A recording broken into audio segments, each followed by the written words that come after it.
Welcome to the Learning Pines YouTube. We hope this video helps. You start by assessing damage. Is the jaw bent, the spring broken, or the insulation cracked? This determines the fix. Once done, clear a bright workspace and put on eye protection. You should have small pliers, a fine file, replacement spring or solder, and electrical tape or heat shrink. Make sure to disconnect power and remove any attached leads.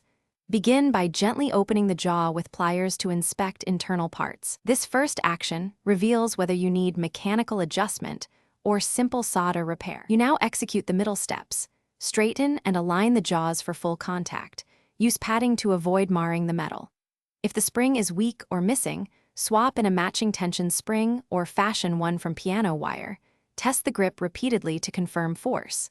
Clean any corrosion or paint from contact surfaces with isopropyl alcohol and a fine file, then polish lightly to restore conductivity. Make sure to test continuity with a meter before reassembly, and proceed only once the clamp grips reliably. You finish by reassembling parts in reverse order, soldering any loose wire to the jaw, apply heat quickly and avoid cold joints. Once cooled, slide on heat shrink or wrap cleanly with electrical tape to restore insulation. Make sure there are no exposed conductors. Test the clip under load. Check grip, continuity, and for any heating.